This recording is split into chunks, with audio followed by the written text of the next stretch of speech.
welcome back. Today I have a tutorial using some of my favorite products throughout the month. I thought it'd be really fun this month to show you guys all the products on my face in a tutorial from my May favorites. So that is what is on my face right now, and it is a full face look minus I didn't show my foundation being applied, but I will leave that link down below if you're interested in what I'm wearing as far as foundation on my face. But if you'd like to see this look that I created using, it's like a bronze smoky eye look using the Urban Decay Naked One palette, then let's go ahead and get started. So we are going to start with this eye base from Marc Jacobs. This is a Twinkle Pop eye stick in the color 3 Shapes. It's like a really nice, I would say like a dirty bronzy color. I love it. It goes on really creamy, nice on the eyelid. It has like a little bit of a cooling effect. And these stay all day. So I'm going to blend that out with this brush from Urban Decay, just any type of smudge brush that you have, and just kind of soften that line really gently. Just kind of push the product into the rest of my brow bone and kind of just diffuse the line right there. I'm going to go in with the Naked palette, the original from Urban Decay. I love this palette, and I think the color Smog is like the perfect topper to this shade. So first we're going to use the transition shade in Buck just to really kind of diffuse that line again and go in with a warmer color. The base that we put on is a little bit more of like a cool tone bronze, so I wanted to warm it up with this color Buck in the crease. So just go ahead and put that in the crease. If you want to use something cooler, you can use the color Naked, but I really like the way Buck looks with this look. So now we're going to go top that eyeshadow base with the color Smog, which is just this beautiful bronze shade. It's a little bit lighter than the eye base, but it just adds a really nice metallic feel. You can go back in throughout this look and touch up that color on the lid, because with some of the blending in the other colors you do lose a little bit. I didn't show that step, but I did touch up that color in the very end. So I'm going to pat that all over my lid. This is a Wayne Goss shader brush, and then I'm just going to go back into the original blending brush and diffuse the lines. For my brow bone highlight, I'm just going to use Virgin.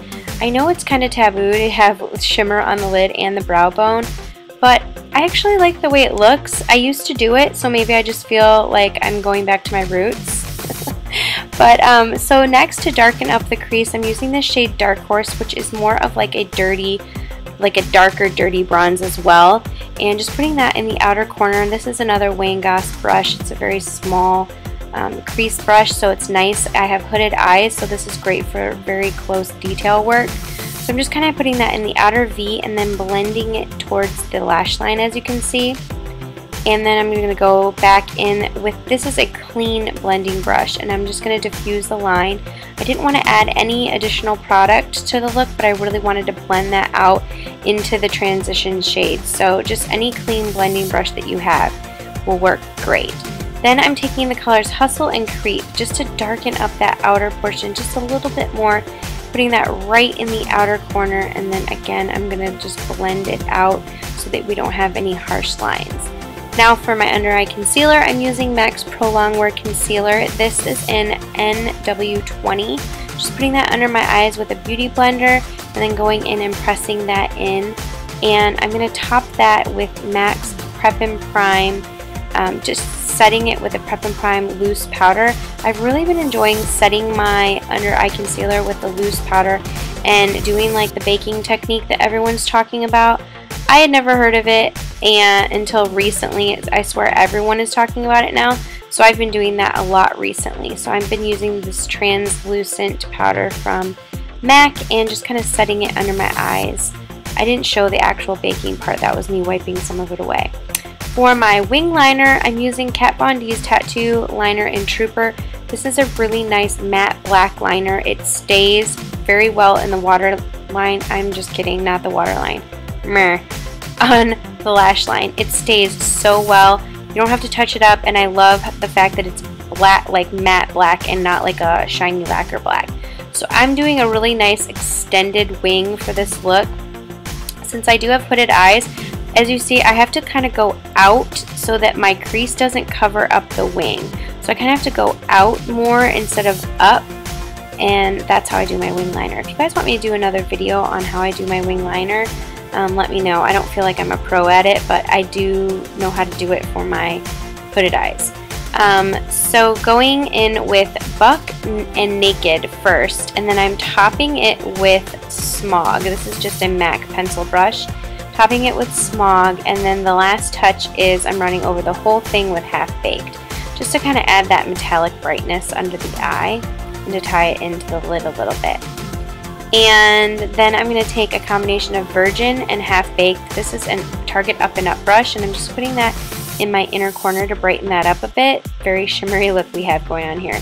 For my mascara, I'm using a combination of the Maybelline and the MAC, and then I'm putting on House of Lashes in Iconic. So now moving on to the rest of my face, I'm using this NARS Tahiti Lagooning Bronzing Palette. I know, you guys probably like, okay, we're sick of it. But I love this little Ita brush that comes inside of the palette, and I think that the Laguna color really flatters my particular skin tone for a contour. I like the way it blends in. If you get a little bit too far down like I did here, I went in and touched up with a powder brush. Now for my blush, this is Charlotte Tilbury Ecstasy. I'm sorry, but is that color not Ecstasy? I mean, look at it. It's just the smoothest formula. It blends right into the skin, and it's just the perfect peach, like, perfection. That's all I can say about it, is it's lovely. Laura Geller Baked Gelato Highlighter in Gilded Honey. This is supposed dupe for MAC's Whisper of Guilt. And then the Too Faced Perfect Nude Lip Liner. I don't ever line my lips or do my lips on camera because I feel like I'm pretty awkward at it and I make weird faces. So there you go, you're welcome. I did it on camera, so don't be mean. And then Max Angel. And that is the finished look. I hope you guys enjoyed this video and seeing some of my favorites in action. Thank you guys so much for watching. Please subscribe if you haven't already, and I'll see you all in the next video.